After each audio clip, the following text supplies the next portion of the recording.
Hello guys and welcome to my channel. So in my previous project I did the AGS-101 mode on my Game Boy Advance, and of course I wanted the Super NES or Super Famicom color scheme, and since they don't do grey shells I had to paint them to match the Super NES grey. So I wanted to do this tutorial as a bonus to the full tutorial mod of the Game Boy Advance. And by the way, if you want to check the full tutorial, you can do it in here. Okay, so first of all, let me tell you, I'm not a professional, but I'm willing to share with you the experience I got during my previous project.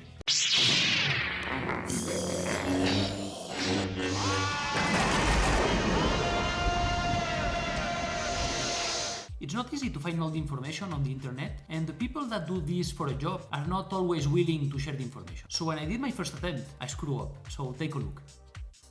Okay?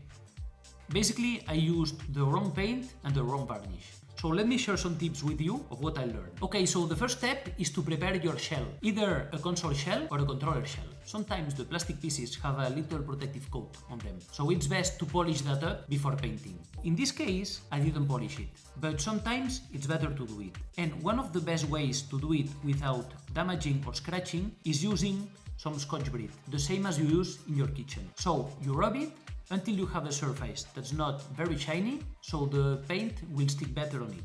Then, when you're done, just clean this part with this soap to get all the grease out, because if it's greasy, the paint won't stick. And finally, if there's some grease residues or glue, just use a little bit of solvent to get them out. Alright, before painting, make sure you are in a well-ventilated space without dust. Okay, it's very important to not have particles and dust in the air because they will get between the shell and the paint. Let me show you what I mean. So as you can see, what happened here is that some fluff got between the plastic and the plastic primer. So if you do it outdoors, be sure it's not a windy day. Now, let's talk paint. The best paint for this job is automotive paint. Why? Because it's the most resistant. And since you're going to play this a lot, you need something that resists the wear from your hands and the scratches. Okay, so the first step, since we're painting on plastic, is using some plastic primer. Sometimes you can find the plastic primer under the name Adhesion Promoter. So this will serve as a coat between the plastic and the paint. It's a kind of glue that will help the paint stick to the plastic. Now, some of the paints tell you that you can apply them directly to the plastic. If you are not sure, always use some primer. Now, for the paint, what I got is water-based paint. You usually need to apply 2 to 3 coats and respect the distances since you want thin coats, not thick ones. You have to wait between 5 and 10 minutes between the 2 or 3 coats, and then after an hour you can already apply some varnish. I was talking about thin coats, so for this you have to respect the distances marked on the instructions. You always prefer several thin coats than one thick, because when you get a thick coat you're risking losing details and relief, and it will take forever to dry. Now, when you are applying the paint, sometimes you can screw up, or it can be some dust or particles that get to the paint. In this case, it's very important not to touch it, because when you touch fresh paint, then it's a mess. So wait until it dries, and then if necessary, you're going to polish and do another thin coat. So when we are talking colors in the automotive business, there's lots of different car colors. What a lot of businesses let you do is customize the paint color.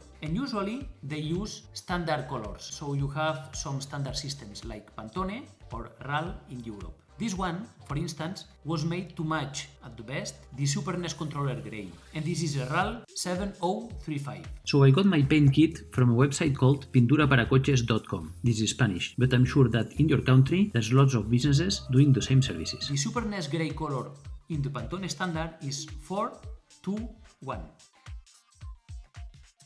So this thing is not resistant to scratches. That's why after the step number 2, you're going to apply some varnish, automotive varnish, and this will get the strength and the anti-scratch features to your shell. Now, besides protecting the paint from scratches, the varnish will also get you the final finish. This is automotive matte varnish, and the 1K means it's ready to use without having to mix several compounds. Guys, make sure you get a varnish that's compatible with the paint you use, or you could end up having the same problems I showed you in the beginning of the clip.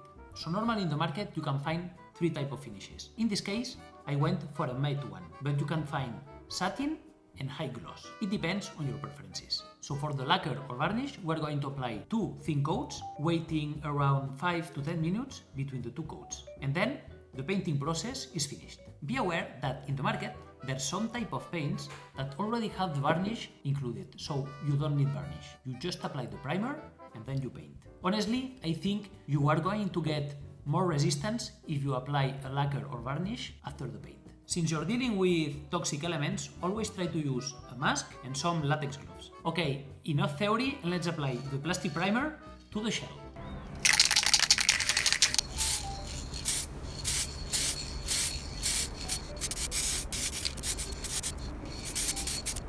Alright, now it's dry, take a closer look. So you see this plastic primer is completely transparent. It can get rid of some glares since it's made, but it's not important since we're going to cover it with paint. Okay, so the next step is applying the paint on the shell with the plastic primer. Let's do it.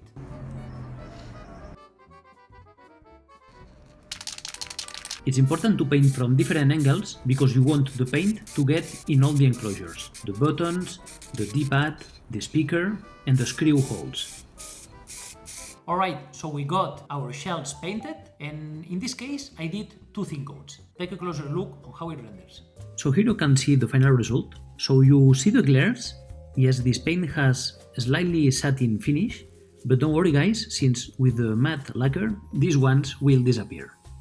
So remember to paint from different angles because you want the paint to get everywhere. Now let's see how the Superness Grey is, and let's compare it to our shell. So it's pretty close, our grey is a little lighter, but it will do the job. And here you have the white shell to see the difference. So now it's time to apply the lacquer and finish the job.